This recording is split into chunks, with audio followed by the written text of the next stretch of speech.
Hello, ladies and gentlemen. Welcome back to another episode of Pipe Bomb Sessions. This week, man, a lot happened coming out of that Clash at Paris PLE. I will say it was exciting. However, it could have been a little bit more better, just the matches and pacing wise, in my opinion. Don't get me wrong, ladies and gentlemen. It was a good PLE, right? But maybe it was the time difference. The crowd was honestly phenomenal in the whole PLE overall, all in all, which is always a great thing. Of course, that was the last PLE on Peacock. Peacock's officially now done with PLEs at WWE.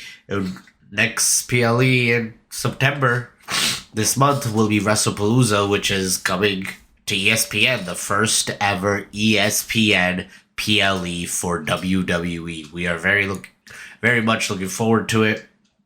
I want to see what happens.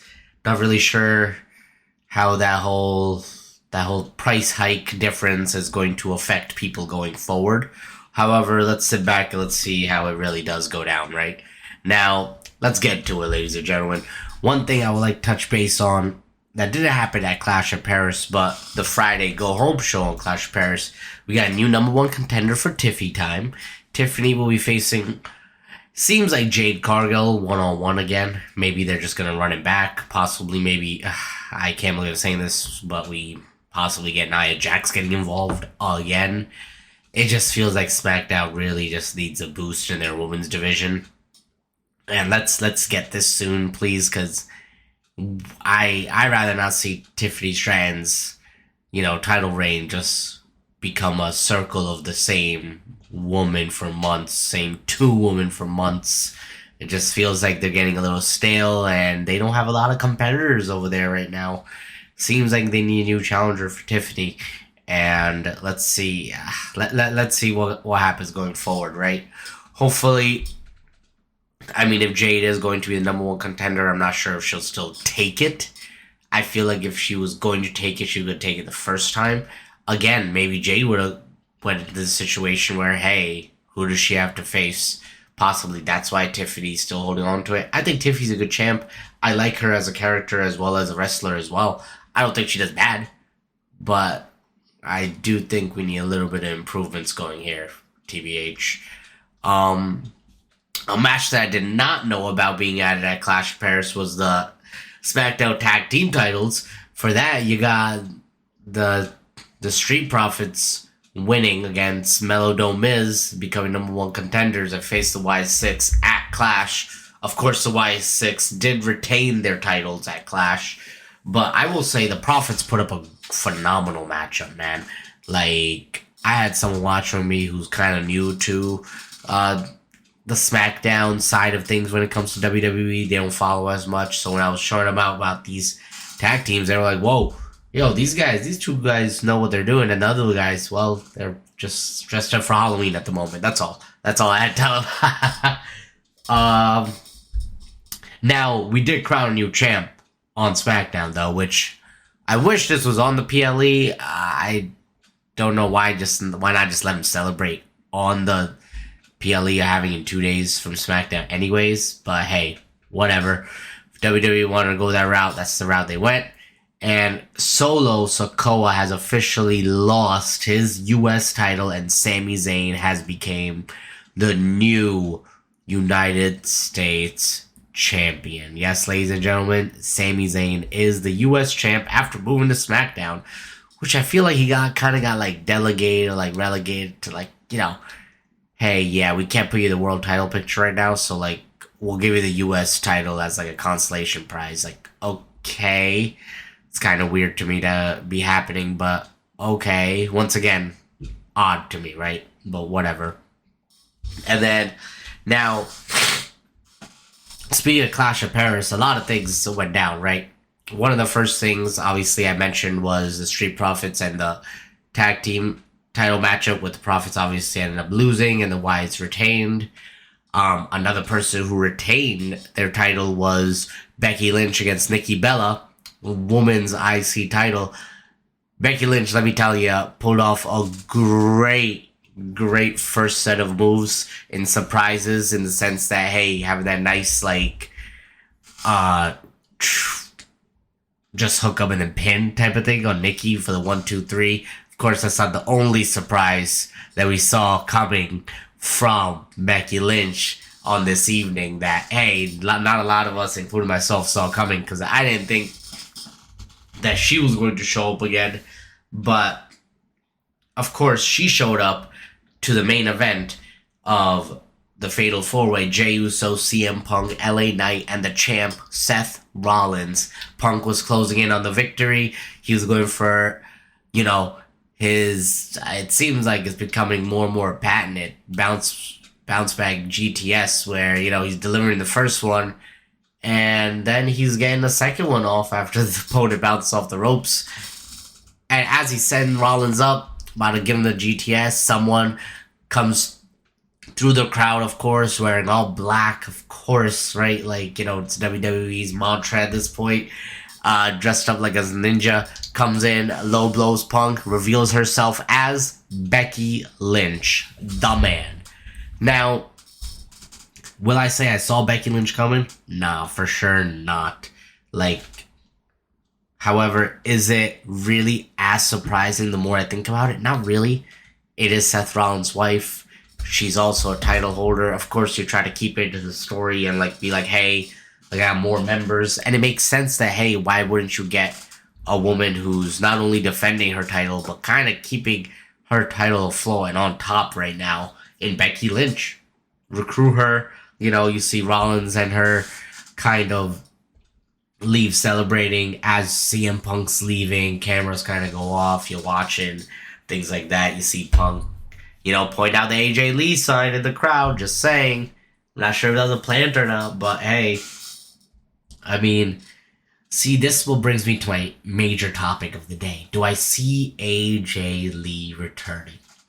This is something that I don't know. At first, for many other times, including the Rumble this past year, I did think she was going to come back. But the more and more I think about it, I feel like, maybe she's not returning. It's just like they're making it too obvious. When things are too obvious, I feel like something is missing. Someone is missing some point of information that everybody else is clearly overlooking, and they're like, hey, no, she's coming back, she'll be back, yada, yada, yada. But I'm like, is she actually going to be back? That's my ultimate question. And I'm truthfully unsure. Not really sure on what is going to be happening. However, I know one thing, that CM Punk needs a partner soon. We saw on Raw, Punk called out Rollins and said who came out in Rollins' music? Becky Lynch, newest member of the Vision, his wife. And they had a hell of a promo. A lot of AJ Lee references and hints, of course, including the crowd going crazy and Becky Lynch acknowledging it, right? Like that she doesn't even work in WWE anymore. To me, that's weird because they don't acknowledge someone unless there might be a very long-term plan of bringing that person back. Of course, CM Punk then said that he's going to be showing up at SmackDown this Friday night because they're in Chicago.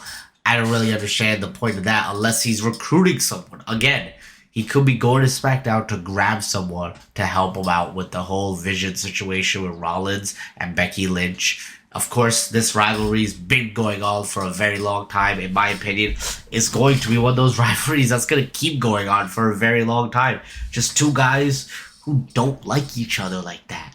Who ain't ever going to like each other like that. Maybe down the line at some point something happens where it gets somewhat better. But hey, man, I'm cool with them hating each other for the rest of their lives type of deal. It's interesting. It's different. We don't really get a rivalry that kind of spans out for longevity wise for many, many years where someone just hates another person or a group. One other person who's really in that boat right now is my boy Drew McIntyre, the Scottish psychopath. He has a problem with the bloodline ever since 2022 when they screwed him out of his Universal title opportunity. And, we know how that one kind of ended, right? So, of course, Drew, in my opinion, is going to be getting his title opportunity soon. I think Cody Rhodes is going to be returning from his filming very, very soon, much, much sooner than we expect. And that is why, obviously, Roman Reigns had to take his place, in my opinion, and get written off and being out indefinitely after we saw the vision after his match with Bronson Reed, where, hey, the OTC came up on top, got the W. I was wrong on that one last week, but man, he got taken out. Like, both Bronson Reed and Braun Breaker came out, destroyed Roman Reigns out there. His cousin came out, they messed him up a little bit, and basically that was that, right? So that took out Roman, that took out Jey Uso before the main event later in the evening. There was like, I mean, it makes sense why take out Roman Reigns. On top of that, I guess you made Bronson Reed look strong during the match as well. Like, I feel like he carried that match more than Roman Reigns actually carried the match. And you could tell that Roman was trying to sell for Bronson Reed. Of course, Bronson Reed, I think, really, if you go back and rewatch it, he dominated that matchup. He probably had the W and everything, and Roman just got, he got a W out of nowhere type of deal. He kind of got his ass beat for most of that matchup, if we're being 100% honest with each other, right? And so it's like, okay, and of course we knew Roman had to go film Street Fighter, so he's going to be taken out. We'll see him back during Survivor Series time, I most definitely assume. Maybe even makes a return at WrestlePalooza. Depending on how WrestlePalooza kind of turns out and what's going to happen there. Possibly Roman's making his return there, guys. We never know. That could be the Tribal Chief's return, and then that kind of leads into the War Games situation, as well as Survivor Series. Something in early Survivor Series plans, at least in my opinion, it's clearly becoming Seth's group versus maybe either like Roman's group or even like CM Punk's group. Now, the funny thing is, I don't see CM Punk being involved with Roman Reigns as a tag team right now, especially because of what happened this past year at WrestleMania, where basically Rollins not only screwed Roman, but he screwed Punk, and his oracle, Paul Heyman, screwed the Tribal Chief, but also screwed CM Punk in the same process. So I find that very, very interesting, right? I would not be surprised if it's Seth's group. They need another member if it's going to be their group, unless it's going to be another like random extra like they did last year's War Games matchup. But regardless, Seth's group needs a new member, like another member, just to kind of assist him out and help him out. And let's see who that is or where that actually does come from. In my opinion, Ricky Saints, man, just use him. You might as well. I know that Ethan Page originally was another one of my picks, but I'm hearing that him and Chelsea Green may be getting into something on SmackDown soon, where they're brought up together because they're making a lot of noise together on NXT. I mean, hey, why not? I think Chelsea Green's entertaining character as it is, and she's great at what she does. So if you want to bring her up and she's already kind of like hyping up someone in like a team situation, managing them or whatever, you might as well bring him up. Ethan Page is already hyped. I think he's already got the name behind him. People are just waiting for him to get the main roster. Same with Ricky Saints. I think Ricky Saints will be a great addition to Seth Rollins' group. Maybe even like, let him go after one of the mid-card titles and take those type of situation. I don't think that would be bad at all, guys. I do think that WWE may have dropped a hint on who may be on just CM Punk's side, where Rhea Ripley was kind of like, talking to Punk backstage. Maybe Punk going to SmackDown to Chicago means something specific. Possibly, maybe that's where something's going on. Let's see. Speaking of things that's going on, is this whole Kabuki Warriors, Io Sky, Asuka, Io Sky, and the Rhea dynamic going on. It's like, whoa, I'm liking this. Asuka's fully on board of hating Rhea, it seems like. They're definitely setting up a matchup between those two. Io is, of course, going to get involved. She's going to have to pick between which one of her friends that she wants to sign on, and that's gonna make Asuka most likely flip her shit.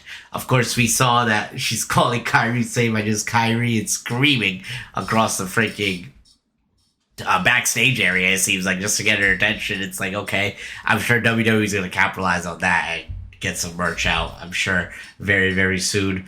I would not be surprised. Something I was very surprised with, AJ Styles, the phenomenal one.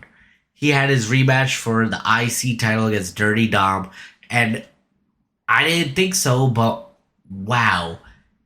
Again, Dirty Dom escapes because of some help this time, though, from El Grande Americano. We see this guy get involved, screws Styles over. Styles is not the IC champ, but man, that ovation that France gave him was unbelievable, guys. That was phenomenal indeed. Like, that was insane, in my opinion.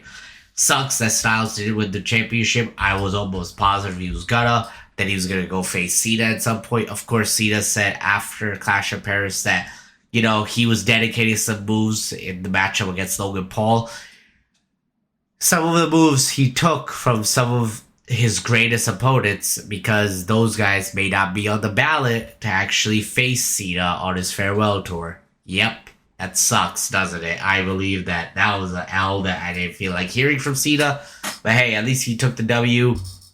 I'm sure he'll be looking forward to the Beast incarnate, Brock Lesnar, soon coming up, because I know that's going to be the matchup that's not official yet, but we will be seeing at WrestlePalooza, guys, 100%. That is the matchup, right? Now, another matchup that could be happening soon at WrestlePalooza is the newest tag team that just got reunited at the end of Raw. Possibly the Usos are back. We saw Jay get beat up. Jimmy came out with a chair to save him. Jay then telling him as we got off the air, like, hey, I'm going to need some help. Can't do this alone. Roman's already gone. You got the brother back. I told you guys a couple weeks ago, maybe even a month ago, that Usos are going to get back together. The Raw division especially needs it. And what better way to get the Usos back together than get them in a matchup possibly against the Vision straight up. I think that's a great move. I don't see that becoming a bad move whatsoever. I do want to see who wins the matchup.